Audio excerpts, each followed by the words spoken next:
Hallo liebe Zuschauer, heute haben wir den 23. Oktober, Montag. Wie ihr seht, graues Wetter. Es regnet. Ja, ich will noch nicht sagen, dass wir hier unten in Samui Regenzeit haben, aber in Thailand insgesamt ist es sehr nass, da werden wir gleich auch noch drauf kommen.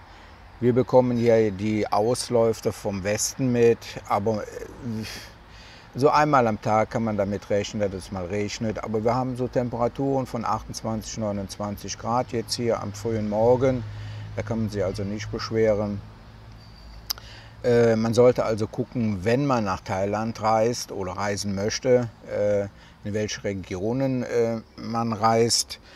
Man kann eigentlich jetzt sagen, die Regenzeit ist jetzt vom Norden, geht die jetzt langsam runter und so Dezember bis Ende Januar, Anfang Februar ist es hier unten im Süden, wo wir also auch betroffen sind. Wir werden ja am 27. November hier Samui verlassen und werden erst wieder am 7. Februar zurückkommen. Wir gehen also hoch nach Udon Thani und einen Monat auf Koh Chang. Momentan regnet es da oben, man kann also so sagen, August, September, da ist man so Bangkok, Rayong, die Ecke, dann geht es weiter runter und wie schon gerade gesagt, im Dezember ist es hier unten. Also, wenn man Urlaub plant, dann muss man also gucken, wie die Regenzeiten sind in den einzelnen Regionen. Man kann also nicht das verallgemeinern. Jetzt gucken wir uns mal die Wetterkarte an für die kommende Woche. So, wo haben wir da den Start?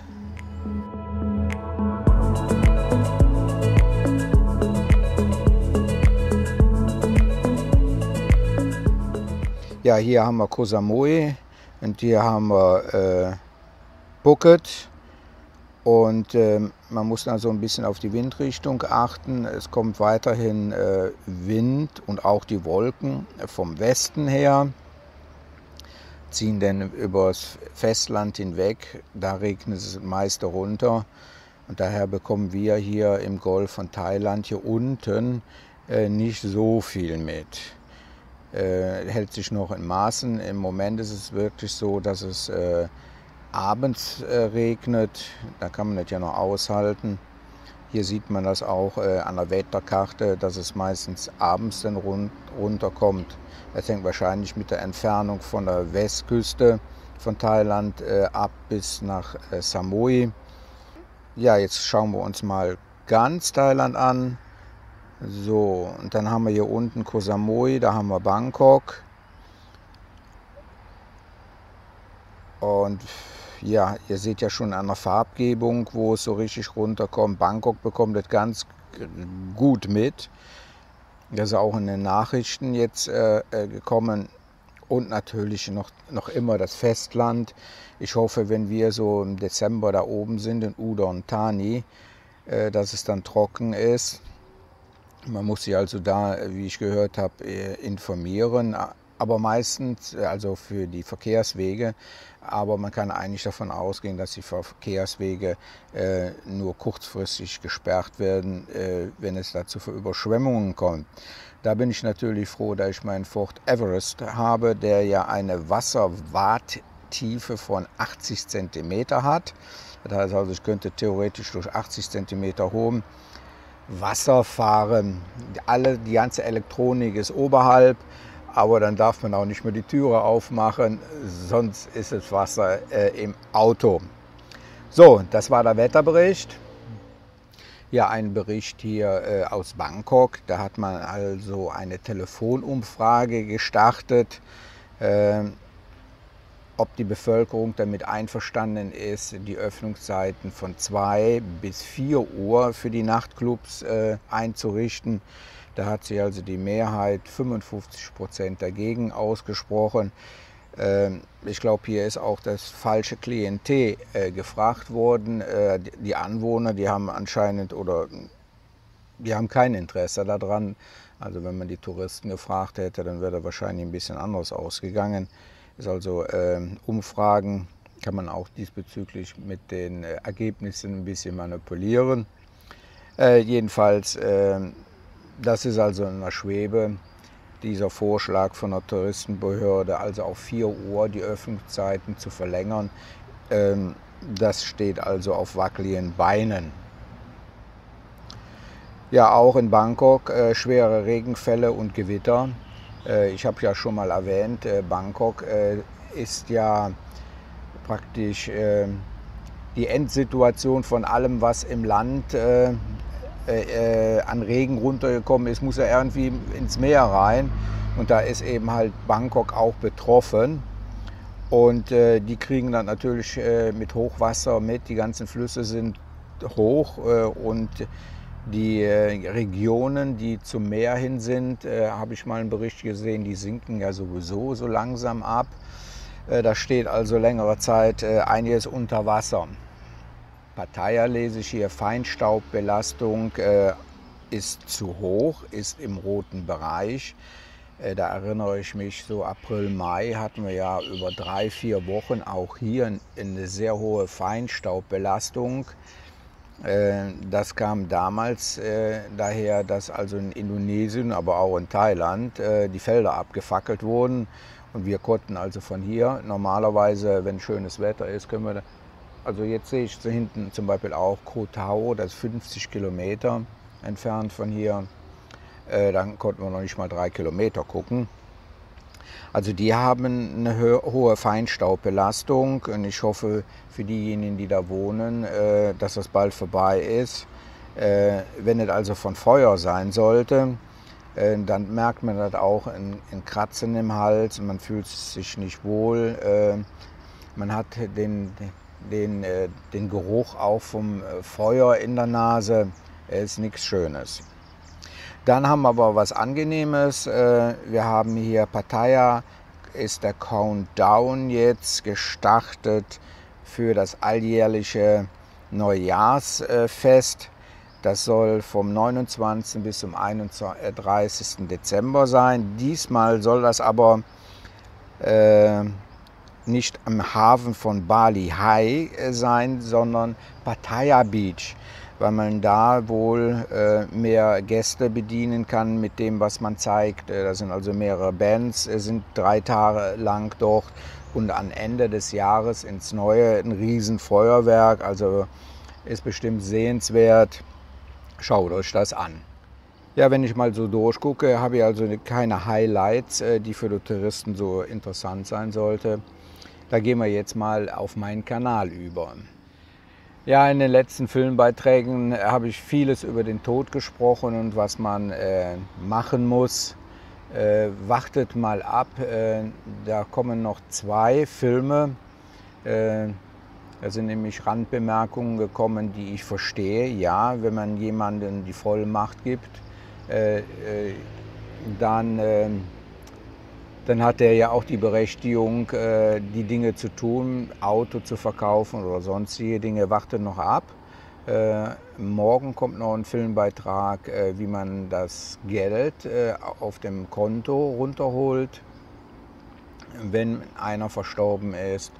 Und dann kommt am Mittwoch der Abschluss zu dem Ganzen. Da war ich ja froh, das war also ein bisschen langwierig, das Ganze. Aber es gehört dazu, muss ich sagen. Und dann vergessen, alles ist geregelt. Schaut euch vor allen Dingen am Mittwoch den Film dazu an. Dann könnt ihr mit ruhigem Gewissen hier weiter Party machen. Viele haben ja mitbekommen, dass wir, die Vinat und ich, eine gemeinsame Zukunft haben möchten. Viele haben dann auch Kommentare dazu abgegeben, dass sie ja wohl ihre Witwenrente verlieren würde, wenn wir heiraten würden. Nochmal, in allen Filmen habe ich das bisher schon gesagt. Wir beabsichtigen, am 19. Dezember buddhistisch zu heiraten. Das ist also nichts Staatliches, das ist gar nichts eigentlich für die Regierung, für die deutsche Regierung oder für die holländische Regierung ist da nichts. Aber trotz alledem möchte ich gerne, wenn jemand hier diesbezüglich Informationen hat über Hinterbliebenenrente in Holland, was damit verbunden ist, wann kann die wegfallen? Die Vinat ist natürlich nicht erpicht darauf, jetzt diese zu verlieren. Ich weiß, in Deutschland ist es auch, dass man, wenn man längere Zeit zusammenlebt, dass Ehe gleichgesetzt wird. Und da möchten wir gerne den Gesetzesbedingungen nachkommen, sage ich mal. Aber das ist ein bisschen schwierig von hier aus diesbezüglich exakte Informationen zu bekommen. Also wenn du da Informationen hast, dann hätte ich gerne einen Link zu der Seite, wo man das nachlesen kann, damit wir also nicht oder die Wiener nicht in die Gefahr laufen, dass sie eventuell ihre Witwenrente verliert, auch wenn wir nicht offiziell staatlich heiraten. Wienand wird diese Woche Samui verlassen, dann ist ihr Urlaub hier vorbei. Ich sage mal bewusst Urlaub. Wer weiß, wer da noch so zuhört. Sie hat einiges zu regeln oben in Udantani bei sich zu Hause. Sie war jetzt 3 Monate auch hier gewesen. Ihr hat es soweit ganz gut gefallen. Und der Rückflugticket ist noch nicht gebucht, aber werden wir mal sehen. Auf jeden Fall geht es für mich oder für uns am 27. November hoch nach Rayong und dann Step nach Udantani auch. Das halten wir noch immer im Auge.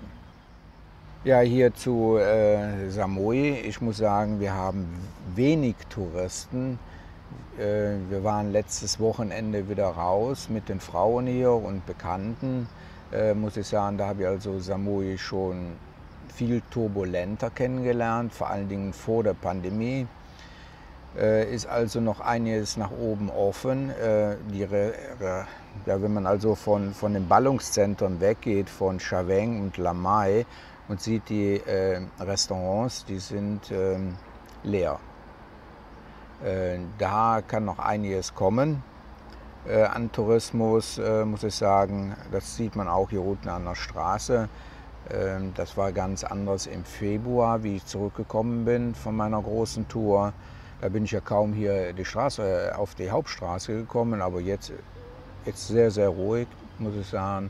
Und natürlich die Restaurants und die Hotels und alle, die warten jetzt darauf, dass jetzt langsam wieder die Hochsaison anfängt, bis Ende des Jahres und über das Jahr hinweg. Schauen wir mal. Ja, hier noch ein kleiner Hinweis. Am 27. November ist Leucatong.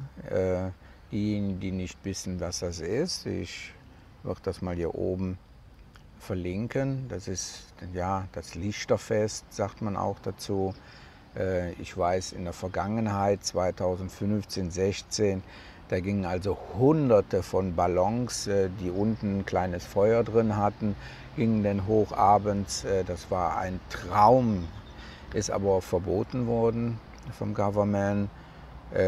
Umweltbedingt, weil im unteren Bereich waren auch kleine Drähtchen, um die Feuerstelle da drin festzuhalten.